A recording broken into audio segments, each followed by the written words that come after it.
You're welcome to another episode of Tattoo Alive with Samani and Hosi. And today we're talking about keeping up appearances. This is something that happens in our society like every day. Even Hosi keeps up appearances on me. I do. I asked her a name of a place in our village. She couldn't mention it. She said it's Nangra. Yes. I'm not from Nangra, by the way. The place is Nangra. Some people come from Nangra and they call it Nangra. That is keeping up appearance. Yes. So we're talking about this thing today. It happens everywhere and we use anything, any reason, to try and keep up appearances. So how do you see this thing? Where have you seen it? How is it happening? Many times, of course, this is the era of social media. Yes. The social media is the one that has caused people really keep up appearances. You see it a lot. You have to take a picture in a certain place, in a certain angle, a certain background. Very good lighting. Of course, you have to have good lighting. Yes. You increase. You have to edit your picture like 30 times. Filters are there. Social media is really forcing us to be who we are not. We need the likes. We need the likes. We need the likes. So it makes us keep up appearances. You've noticed like these days, young people mostly, when they go to a restaurant, instead of praying for your food, you take a picture of your food. The reason behind that is to make sure that your friends know where you were. Yes. And many times maybe it's not even your food. Facebook makes it worse. It has an option for your location. Yeah, the location. Yes. You put there the location where you've been. Sometimes it's not your food. Maybe someone has just bought it for you. You can't even afford it. Maybe you can take your friend's pic just to show people that you were there. I'm at this place. I'm having this meal. Look at what I'm eating. And I think we are losing it. We're really losing it. We're not being ourselves. Yeah, and then some people, of course, they use their children to keep up appearance. You have your beautiful children, yes. But then you want to make it look like you're doing well. So you tell us your children attend certain schools. Yeah, the top international school. Yet you're even hustling to pay school fees in that school. Yes. You can't afford it, but just because you want to appear, to look to people as if you've made it, you have to force your husband or your wife. You guys are hustling to pay certain schools so that your children in that go to that school so that you identify. Yes, as having their children who attend that school, so you'll be certain caliber. Something which is not exactly necessary. Yeah. Others also use their children to make it look like they are also high end. I told you about someone who claims her children don't eat mangoes. They eat kiwis. Who doesn't eat? What? Kiwis? Kiwis. Do you know what a kiwi is? I don't know what kiwis are. What are they? You see the problem. Like you're in Africa and you're eating kiwis. Well, I'm not saying that your children should it's okay. But I mean, do you even have to broadcast it? Like tell people that your children are eating kiwis and stuff, and that they don't eat mangoes. I mean, and children are very innocent. Some of you are going to be embarrassed when your children come to visit us and they're asking for mangoes. Yeah, and yet at home you say they eat only kiwis or whatever they are. Yeah, that is keeping up appearances, and it's not right. Yeah. Another way how people do it is about the churches where they attend. Please. I attend this fellowship. Then your church leader is prophet something, apostle. I mean, you can't be proud of your reverend. Rev. No one is proud of your reverend. Me, my rev is we don't.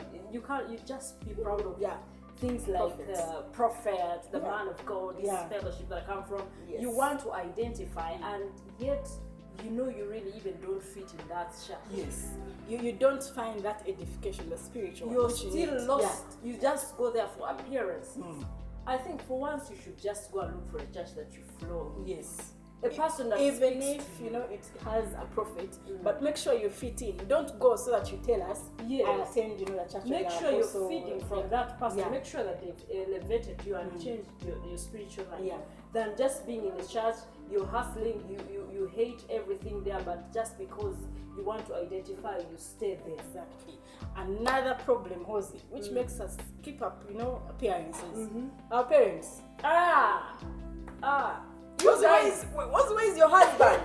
Like, where do they come from? Like, you guys make our life very difficult. Like, you want to make us do things that we're not supposed to do. Like, for example, if you get married in a certain class or the background, where does that your husband come from? What does he have? What does he have? It's so bad in Uganda, you know, these Kwanjula Kwinjira functions. Yes. If your husband comes with bearing no gifts or a few things, the way that people will talk, maybe they will think that maybe this person doesn't have this. So it gets worse with Kwanjulas. They send you away. Yeah. You come so with a few things, so bad. Go. And then, of course, with these cameras that we have nowadays, someone can even take a picture of whatever they brought in the short time on social media. So things are no longer private. So people are looking for a way of and then keeping up appearance. Yes, for like our parents, they do that in their small meetings. Mothers Union, especially Mothers Union. Yeah, Mothers Union. I want to warn you, Mothers Union. I don't know. Of course, there are many good things that Mothers Union does, but there is a lot of pressure that comes from Mothers Union. On young women, it's not even the older one. It's very unnecessary. You make us we must kwanjula, we must wed, we must do things that are helping you guys, helping your name, not helping us as individuals. So it makes us keep up appearances. Because now, like, if you go to Mothers Union, whatever groups they are, those fellowships they are, and you find women are bragging that maybe my daughters, all of them are married, maybe all of them have wedded, and for you, yours are not. So you come home and want to put pressure on your children. Posy, you have to get married because you see the daughter of the other woman is now married. How old are you? Yes. You at this age you should. Your eggs are going to dry. Your eggs, and everyone wants a grandchild. You know? So these things put you on pressure and makes you, they make you feel like you need to keep up appearance. And then that is how you end up settling for the wrong man. Yeah, the wrong guy. You just speak for the sake, because the clock is ticking. There's a lot of pressure coming from home, and then it's too much. And then for the guys, you find that if he's still dating, he has to borrow a car. Yes, he rents a car to take you out. Oh my God. Because girls want to be picked. They are demanding. These girls want to be collected. If you don't have a car, you don't have her Ubering around so that you take her to Java House. And we know most of you have actually not grown with such things. Why are you craving for them right now? Just being authentic really helps a lot. Being yourself, we always say it. Have true friends around you. Have people who are not putting pressure on you. People who build you, help you be better. Not someone who's putting pressure on you to be something that you're not. Yes. And then you find people are bragging. Like they are bragging, they are telling you, I stay in such a neighborhood. Yes. I come from this. We are paying this much for a house. You guys. And surprisingly, you find you're like living in debt just to pay rent. To pay rent.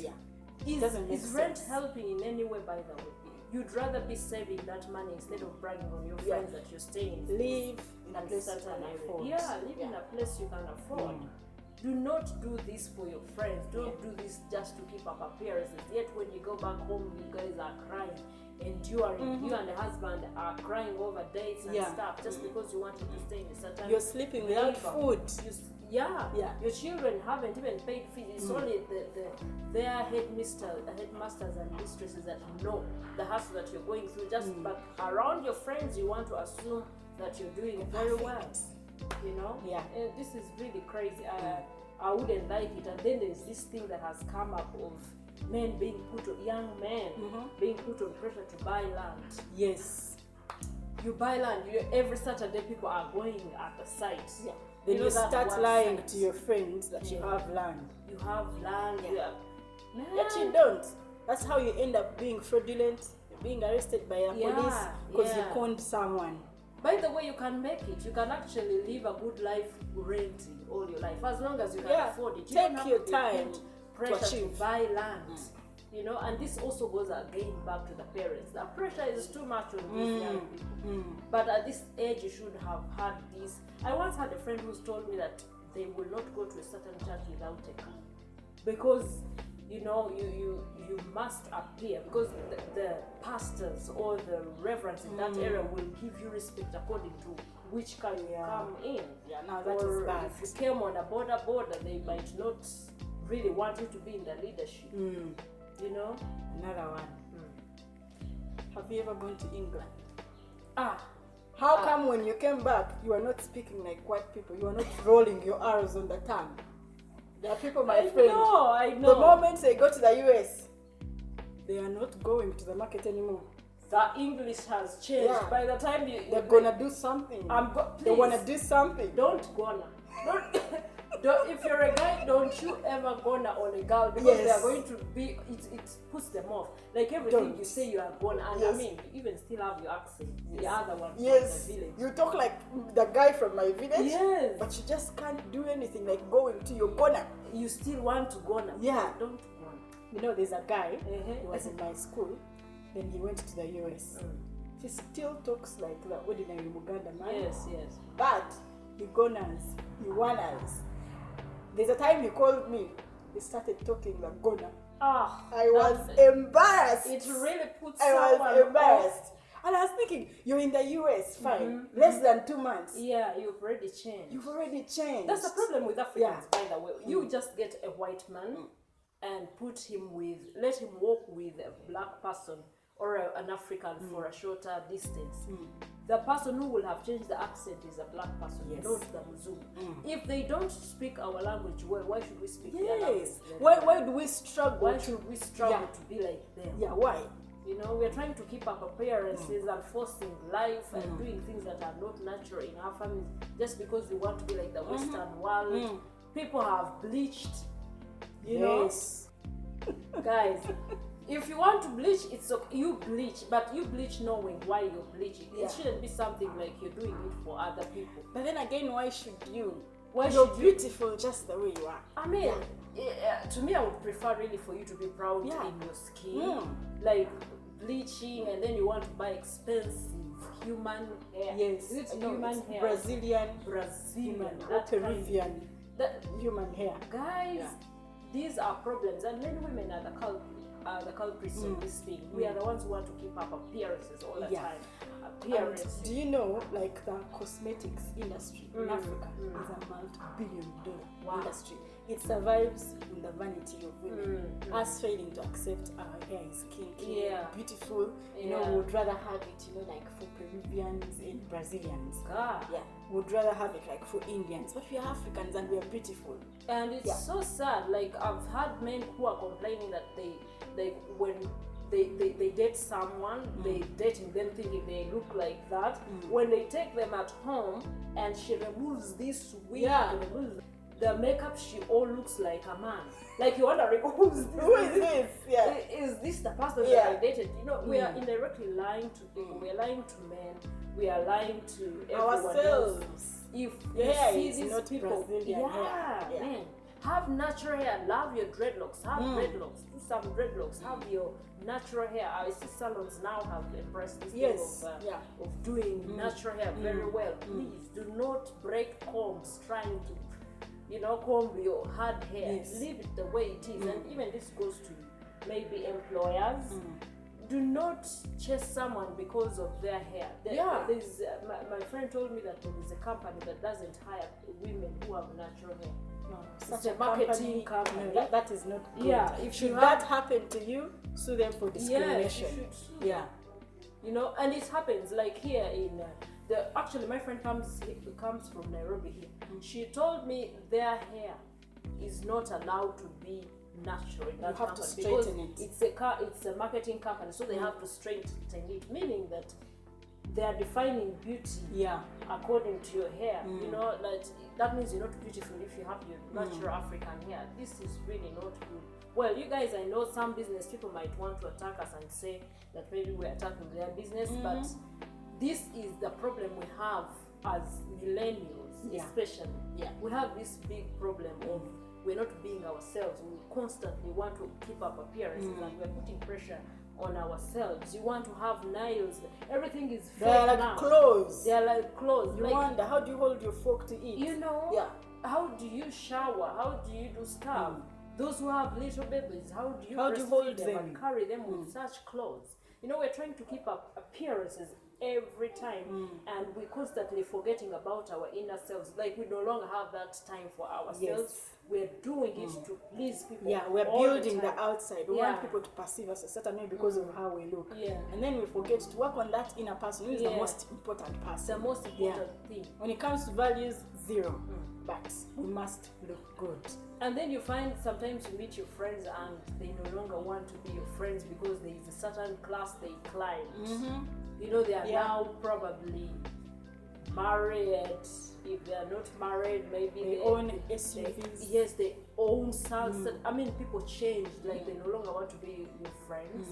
This is all pretense, you guys. I always say, have a genuine friend. Yeah. Have someone who's genuine. Have that character of open people who can tell you exactly what is happening. You know, so I mean, keeping up appearances for me, actually, the moment I notice that you're that type, you won't be in my league. I will have left you. Personally, I don't feel comfortable around you. You're fake. What do we do?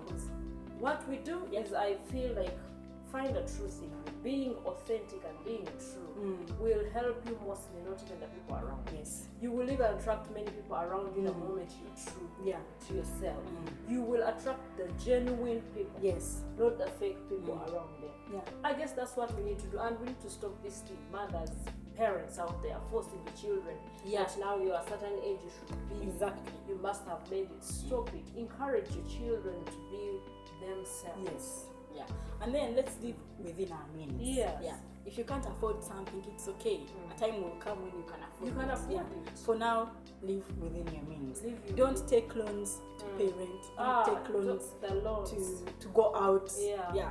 Don't do things which do not make economic sense. Strive to build this inner us. Let's grow values. Let us learn to love people for who they are, not for what they have or what we can get from them. Have genuine friends, and encourage each other also to be genuine. As we raise children, try and put that value in them, because sometimes it's very hard to learn it when you're already old. Exactly. But when you put that value in children, they will love themselves. They will accept who they are. They won't underlook people. They don't become bullies around people just because they have this great value in them. Yeah. So that's what we had for you today. We hope you had a good time with us. Yes. Let's catch you at our next episode. And remember to subscribe to our channel. Do not forget to subscribe. Please subscribe. Yes. And we shall catch you next time.